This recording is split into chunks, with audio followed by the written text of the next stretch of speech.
जय श्री कृष्ण। कथाएं भागवत पुराण से प्रथम स्कंद एपिसोड 4। श्री कृष्ण द्वारा उत्तरा के गर्भ की रक्षा और परीक्षित का जन्म। महाभारत युद्ध में पांडवों की विजय के बाद भगवान श्री कृष्ण ने महाराज युधिष्ठिर को उनका वह राज्य जो धूर्तों ने छल से छीन लिया था वापस दिलाया तथा द्रौपदी के केशों का स्पर्श करने से जिनकी आयु क्षीण हो गई थी उन दुष्ट राजाओं का वध कराया। इसके साथ ही उन्होंने युधिष्ठिर के द्वारा 3 अश्वमेध यज्ञ कराए। तदंतर उन्होंने द्वारका जाने का विचार किया। जब वे सात्विक और उद्धव के साथ द्वारका जाने के लिए रथ पर सवार हो रहे थे, उसी समय उन्होंने देखा कि उत्तरा भय से विह्वल होकर सामने से दौड़ी चली आ रही है। वह भय से चिल्लाती हुई आ रही थी, देवादिदेव रक्षा कीजिए, रक्षा कीजिए। यह दहकता हुआ लोहे का बाण मेरी ओर दौड़ा आ रहा है। प्रभु, यह मेरे गर्भ को नष्ट न करे, ऐसी कृपा कीजिए। भगवान श्री कृष्ण उसकी बात सुनते ही जान गए कि अश्वत्थामा ने पांडवों के वंश को निर्बीज करने के लिए ब्रह्मास्त्र का प्रयोग किया है। योगेश्वर श्री कृष्ण समस्त प्राणियों के हृदय में विराजमान आत्मा है। अतः उन्होंने उत्तरा के गर्भ को पांडवों की वंश परंपरा चलाने के लिए अपनी माया के कवच से ढक दिया और नष्ट हुए गर्भ को पुनः जीवित कर दिया। उस गर्भ से पैदा हुए महाज्ञानी महात्मा परीक्षित। उत्तरा के गर्भ में स्थित वह वीर शिशु परीक्षित जब अश्वत्थामा के ब्रह्मास्त्र के तेज से चलने लगा, तब उसने देखा कि उसकी आंखों के सामने एक ज्योतिर्मय पुरुष है। वह देखने में तो अंगूठे भर का है, परंतु उसका स्वरूप बहुत ही निर्मल है। बिजली के समान चमकता हुआ पीतांबर धारण किए उस निर्विकार पुरुष की बड़ी ही सुंदर लंबी लंबी 4 भुजाएं हैं। वह हाथों में गदा लेकर उसे बार बार घुमाता जा रहा है और स्वयं शिशु के चारों ओर घूम रहा है। तब वह गर्भस्थ शिशु सोचने लगा, यह कौन है? इतने में भगवान श्री कृष्ण ब्रह्मास्त्र के तेज को शांत करके वहां से अंतर्ध्यान हो गए। तदंतर अनुकूल ग्रहों के उदय से युक्त समस्त सद्गुणों को विकसित करने वाले शुभ समय में पांडु के वंशधर परीक्षित का जन्म हुआ। पौत्र के जन्म की बात सुनकर राजा युधिष्ठिर मन में बहुत प्रसन्न हुए।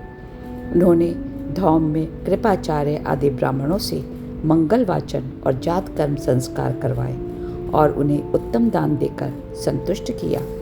तब ब्राह्मणों ने युधिष्ठिर से कहा, पुरुवंश शिरोमणि, पुरुवंश तो मिटने ही वाला था, परंतु भगवान विष्णु ने तुम पर कृपा करके इस बालक की रक्षा करी, इसलिए इसका नाम विष्णुरात होगा।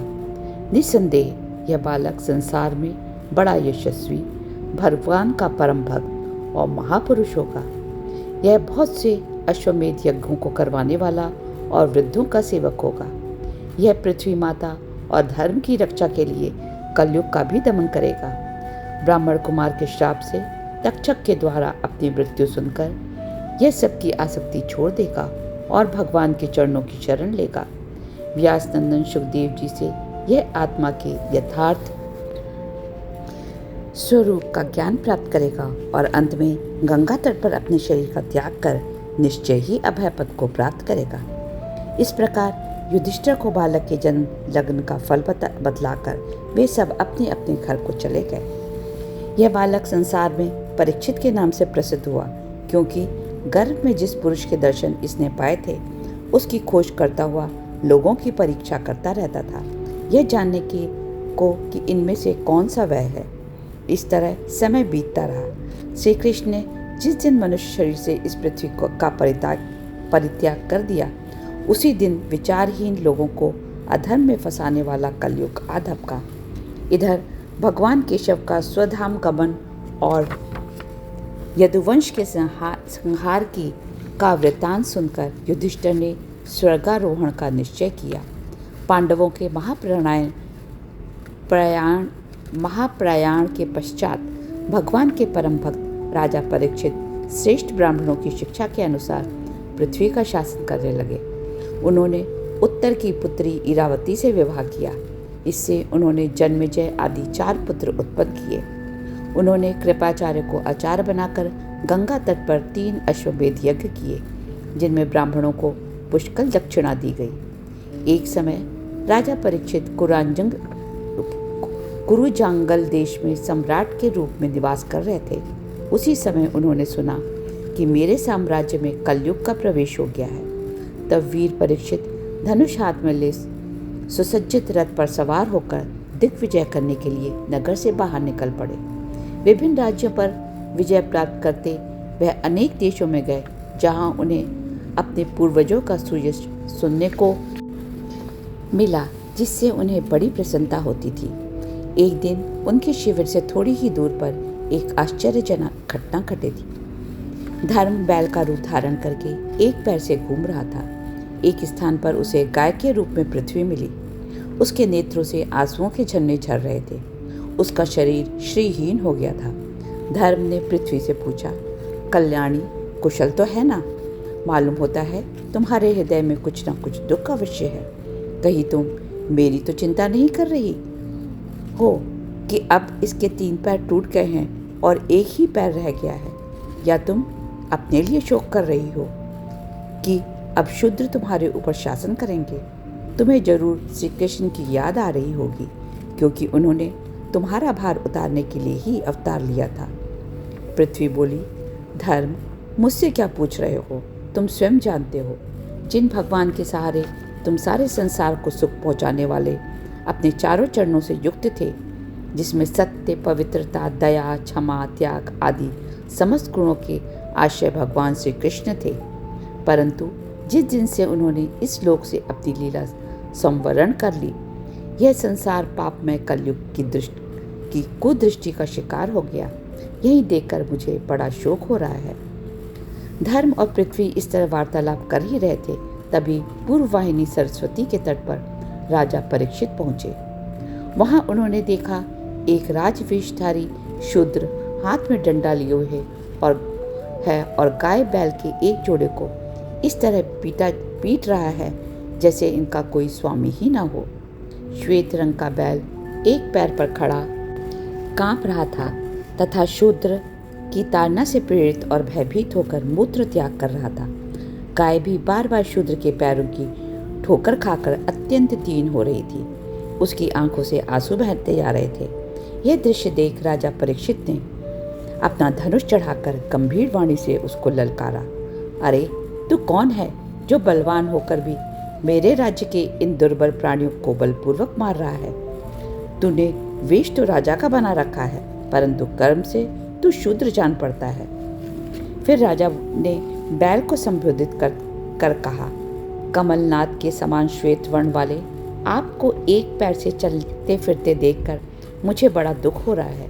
क्या आप बैल के रूप में कोई देवता हैं? धेनुपुत्र, अब आप शोक ना करें। गौ माता, आप भी न रोएं। मैं दुष्टों को दंड देने वाला हूँ। मैं अभी इस दुष्ट को मार डालूंगा। सुरभिनंदन, आपके 3 पैर किसने काट डाले? धर्म रूपी बैल बोला, राजन, आप पांडु के वंशज हैं। आपका यह व्यवहार आपके योग्य है। विभिन्न वचनों से मोहित होने के कारण हम नहीं जानते, जिससे क्लेशों का कारण उत्पन्न होता है। कोई प्रारब्ध को तो कोई कर्म को, कोई स्वभाव को तो कोई ईश्वर को कारण बतलाता है। इसमें किसका मत सही है, आप अपनी बुद्धि से ही विचार करें। धर्म का यह प्रवचन सुन राजा परीक्षित बहुत खुश हुए और बोले, वृषभदेव, धर्म का उपदेश देने वाले आप अवश्य ही वृषभ के रूप में स्वयं धर्म है। सतयुग में आपके 4 चरण थे, तप, पवित्रता, दया और सत्य, परंतु इस समय केवल आपका 4था चरण सत्य ही बचा है। गौ माता साक्षात पृथ्वी हैं, आप चिंता ना करें, मैं अभी आपका कष्ट दूर करता हूँ। ऐसा कह राजा ने कलयुग को मारने के लिए तलवार उठाई तो वह तुरंत उनके पैरों पर पड़ गया। यह देख उन्होंने उसको मारा नहीं, परंतु अपने राज्य से निकल जाने का आदेश दिया। तब कलयुग सिहर कर बोला, मैं जिधर कहीं भी देखता हूँ वहाँ आप मुझे धनुष लिए खड़े नजर आते हैं। महाराज, आप मुझको वह स्थान बताएं जहाँ मैं आपकी आज्ञा पालन करता हुआ स्थिर होकर रह सकूं। तब परीक्षित ने उसे 4 स्थान दिए: द्युत, मद्यपान, स्त्री संग और हिंसा। कलयुग ने और भी स्थान मांगे तो उन्होंने उसे रहने के लिए सुवर्ण अर्थात धन का स्थान दिया। इस तरह परीक्षित के दिए हुए इन्हीं 5 स्थानों में अधर्म का मूल कारण कली निवास करने लगा। एक बार राजा परीक्षित आखेट के लिए वन में गए। वहां हिरण का पीछा करते करते वह घने जंगल में पहुंच गए। भूख और प्यास से व्याकुल हो वह एक ऋषि के आश्रम में घुसे। वहां उन्होंने एक ऋषि को तपस्या में लीन देखा। राजा ने ऐसी अवस्था में उनसे जल मांगा, परंतु बार बार कहने पर भी कोई प्रतिक्रिया न होने पर उन्हें अपना अपमान महसूस हुआ और उन्हें क्रोध आ गया। भूख और प्यास की तीव्रता के कारण क्रोध से उनकी बुद्धि शिथिल हो गई थी। वहां से लौटते वक्त उन्होंने एक मरा हुआ सांप ऋषि के गर्दन में डाल दिया। राजा का यह कृत्य ऋषि पुत्र ने देख लिया और उन्हें श्राप दे दिया।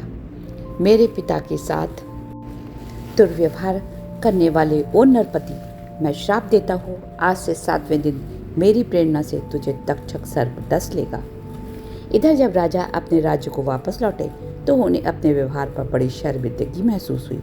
तभी उन्हें मालूम हुआ कि ऋषि कुमार के श्राप से तक्षक मुझे डसेगा।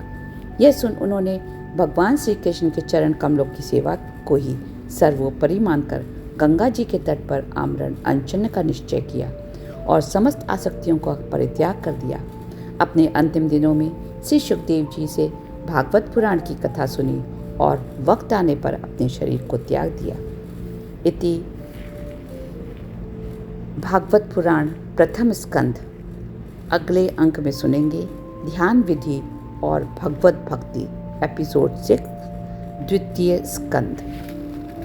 Please don't forget to like, share and subscribe.